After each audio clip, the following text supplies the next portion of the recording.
Oh, okay. Welcome to Graffiti Jungle. Paulo pulling graffiti. New to the jungle to graffiti. Pastor and Pastor, I started fake rock star chat show. Plenty years in the Gihareh from the Center to the chat show. Shout out to my dog Bailey. We got a podcast. We're going to work on it. We'll figure it out. So I'll take a copy of Sono. Chief Charge, Chief Whisperer. Review after 30 minutes. Okay.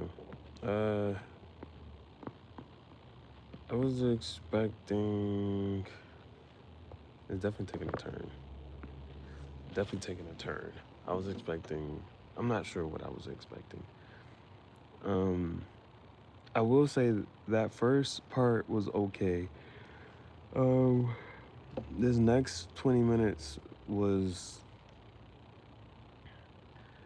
I'm not. I gotta figure. I gotta figure out how to like talk about this. Okay. There's parts and it's fine. It's okay right now. But I'm still trying to like piece some stuff together. Anyway, in the elevator. Oh, so the lady's supposed to get audited. So she's going to the IRS. She has to take her father with her. Get in the elevator. Her husband just like whatever. Like he does something happens where he like and then like he pulls an umbrella out of his pocket, use that to block the camera, and he start talking to her. He start writing some stuff down. He puts his little device on her ear, and then basically like trying to tell her like, yo, well, that's what happens first. And like she don't really understand like she just think that her husband is just acting weird or whatever.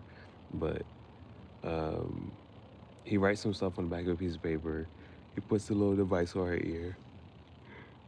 He puts a little device on her ear, and what else? Puts a little device on her ear.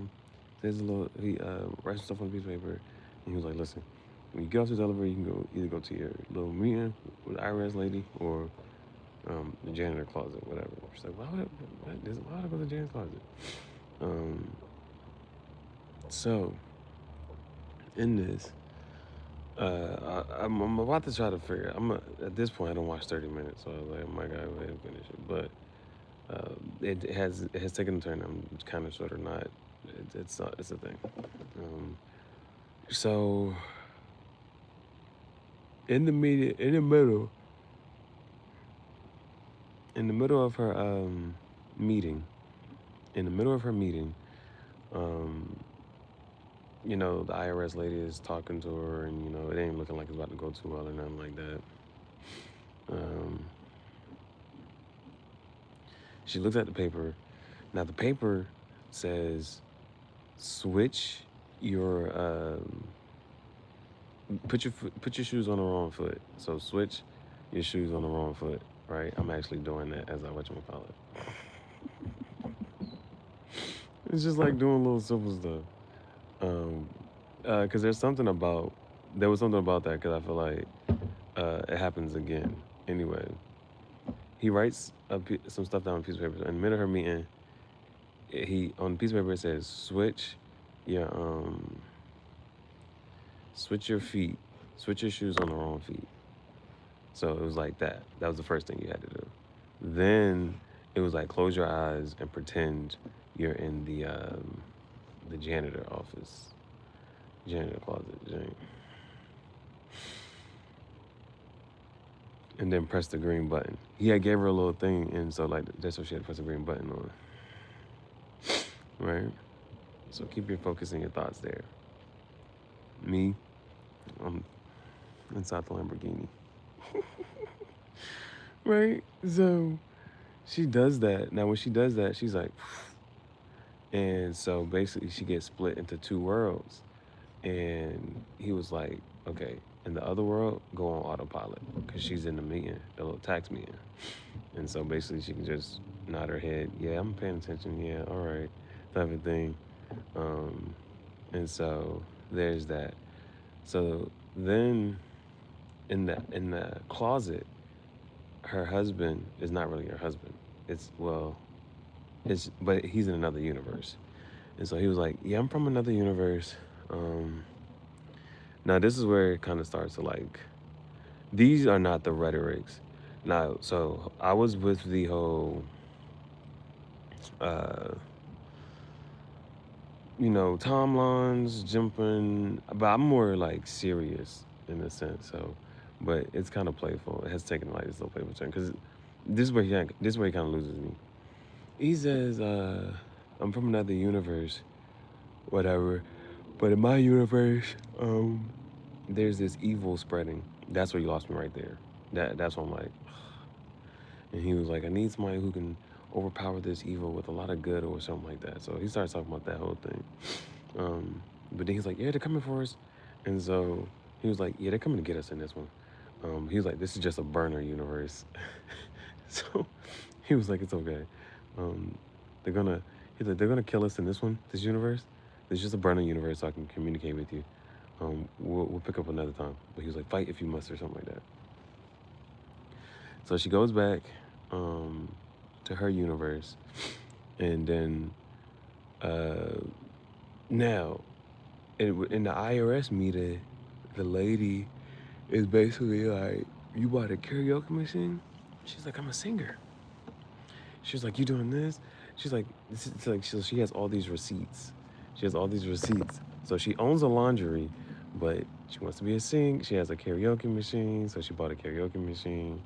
She she's like, "You got the receipts for like being a Watsu chef or a chef, a singer, uh, like all these different things, right?"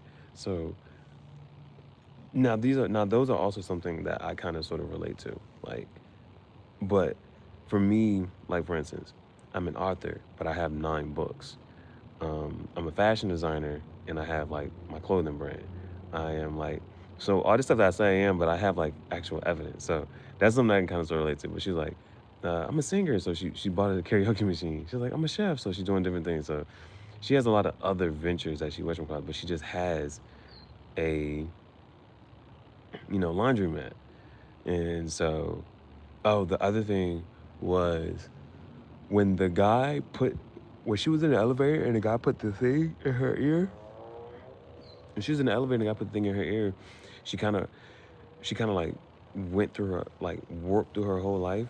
And so one of the Jones like when she was born, they was like, "It's a girl," and her dad was like, so you can kind of tell her dad didn't want a girl. And then as far as like with her husband, he was like, "Hey, yeah, we can just go ahead and do this." And so it's the thing with her husband where the family kind of was like, "You're gonna just run with your husband and like this and the third, like just little traces or whatever."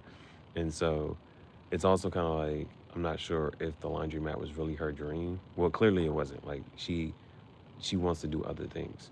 Um, but she kind of went with her husband, and then he was like, "All these machines are ours," and like now you can kind of tell like she's the one that's like more of a business and runs the whole thing. So it was that, and then um, she had her daughter, and her daughter's now gay now, so it was like all these things, and then the other guy was like, so they had the whole thing in what you call it, but remember he told her that, uh, mind you, in the other little burner universe, they killed him in the closet, and so this time when the lady was coming, um, because last time in the little burner universe, the IRS lady came and is it working?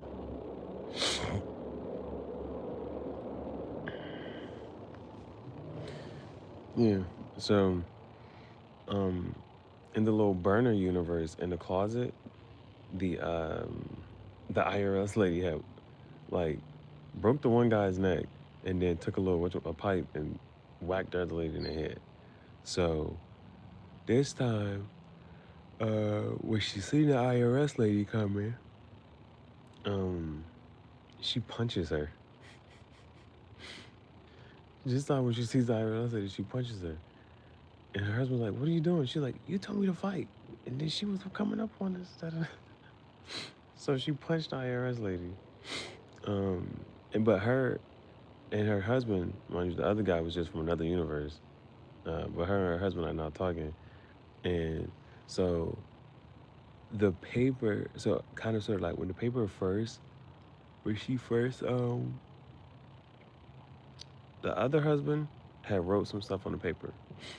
Um, and I don't know if she like dropped it or whatever, but her husband was like, "Oh, this why you're acting strange." So in the beginning, remember her husband had the divorce papers. Um, so he was like, "Oh, this is why you're acting strange about the whole divorce thing."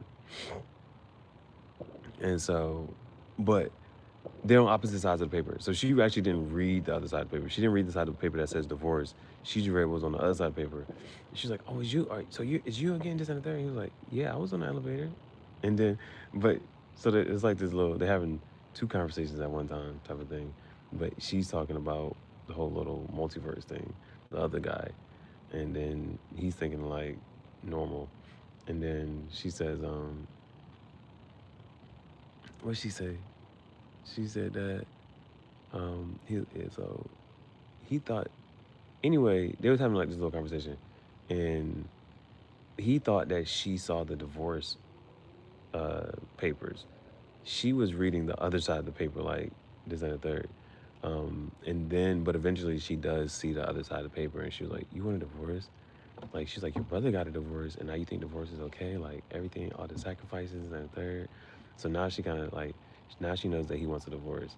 Um, and then um, there's that. Oh, but it was also like her dad had made like this other little comment about like, her owning like, cause like her dad was like, "Where are we at?" And she was like, "We're trying to get this little business loan or whatever so we can expand." And he was like, "You want another laundromat?" So it was one of those like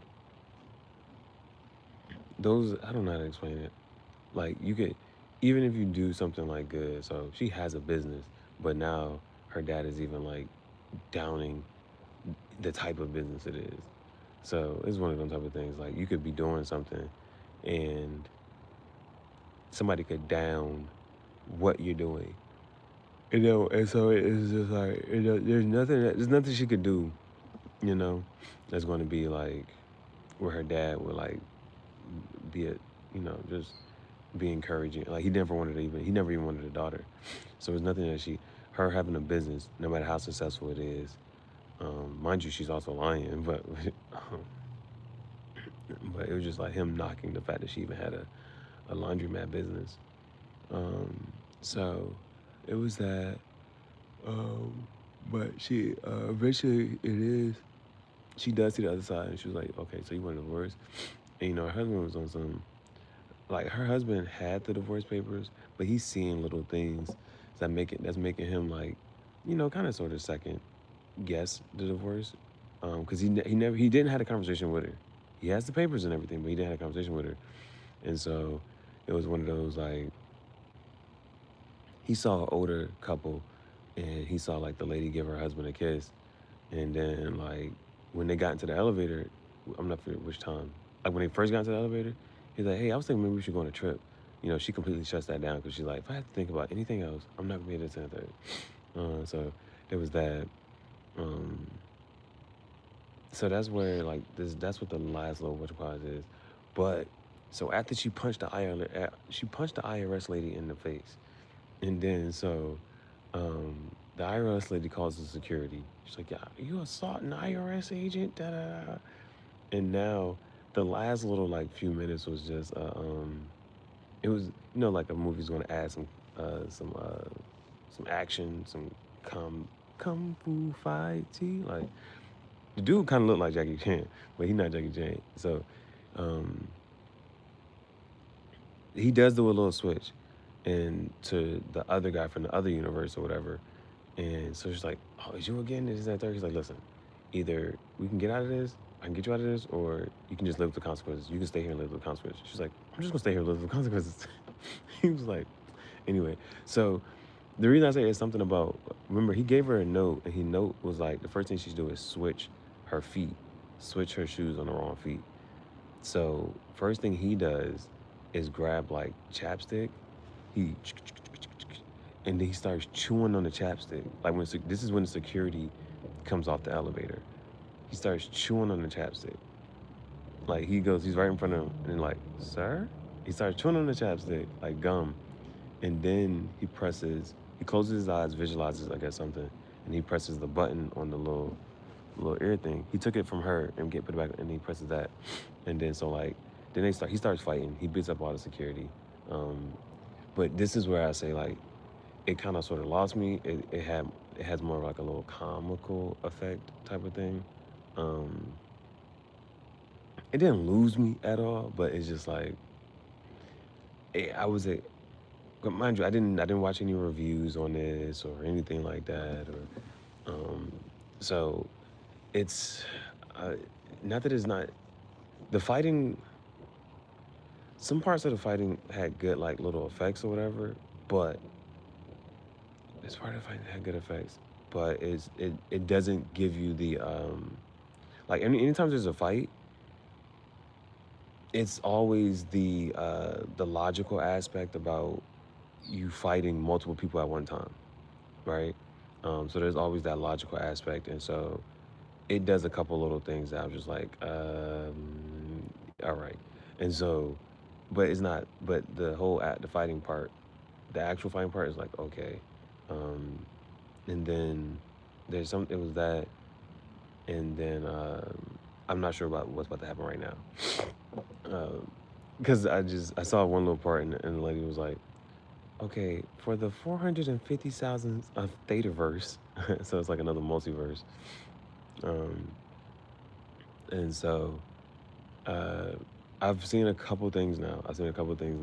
Again, the last, now, this is why I say, like, I don't know. I feel like there's elements and ways to do certain things, especially like with a comedy effect. So that's why I say, like, I understood it being comedy, like, or it's supposed to be like, okay, this is like a lighthearted moment, like, don't take this too serious or whatever. Um, but like the Netflix show Dark, uh, that was another genre with like you realize in that one, hey, it's a person coming from another timeline, somebody, and they look just like the person that you know, but they come from another timeline to say, hey, okay, blah blah blah blah blah. This I need you to have this and that third. So one of the things the guy does say, he's like, you know, you can either you can reach your ultimate potential, and so that's another thing.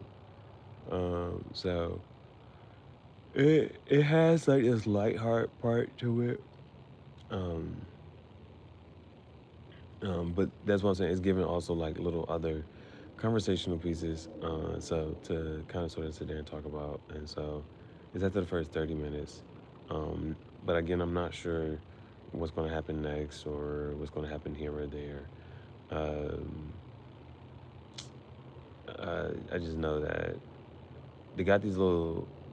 Well, it's a couple things that they probably maybe kind of quarter should explain maybe.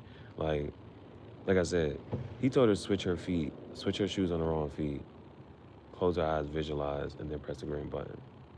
And then, you know, he ate the chapstick, closed his eyes, and then pressed the green button. So, what it is about that, doing that something weird to just, you know, whatever, and then going about that. So, there's that. But it does have a couple of little talking points, like divorce. You know, divorce is like that's the thing. And right now for her, especially, is um, the tough thing is the fact that she made a choice, and okay, she made a choice. However, it was based off of what he presented her. He was like, "Yeah, this and that, third, boom, boom, boom." She was like, "Okay, I'll go with you," right? So she made that choice, and that was a sacrifice. And you know, she is she can run the business, which is basically what she's doing. She seems more like a head of the business, but she makes a purchase. She's been purchasing things for her other interests. And you know, the husband leans over and says, sometimes my wife confuses her hobbies with business. And so it's like, bro, she had these dreams and aspirations, and third, she stopped all that and to run this daggone laundry business, and she running it, you know, more than you are, you know, better than you, like, and holding it together. And so uh and then just the whole concept of like with divorce, and handing those papers, having that conversation, like, I don't want to do this no more. You know, I think that is, I can only imagine, but well, I don't even want to imagine for real. But it's just one of them. Like, if you gotta have divorce, like, yeah, I don't want to do this no more. Um, and with divorce, you rarely ever hear. Like, you do hear it sometimes, but you rarely hear like, yeah, like, we were both just ready to just get out. We're both ready to just like move on, do something different, and so that's why that joint is tough, because it's usually, and like, that's divorce. Like, that's a more serious version of it. But then, like, even like with relationships, somebody being saying like, yo, like, I don't want to do this no more, like, and then either waiting for something to happen or just having that conversation. Like, so with relationships, just regular relationships, it's a waiting till something happens, and then it's like, okay, yeah, it's time to get out this. Like, it's time to get, like this I'm not doing this no more. Like, it's a waiting for something to happen. Um, Whereas with like marriage, there's supposed to be like this conversation of like, all right, yeah, it's official. Like, I don't want to do this anymore. Let's just agree to just like end this. So that's why I say, like, that part's like tough. That part would be the, you know, especially if one person is still like invested in trying. One person is still invested in trying. Bird, it's almost 10. It's a quarter to 10. Bird just chirping, crazy. But yeah, um, so that's always the thing. One person being still heavily invested, and another person like, yeah, I'm done.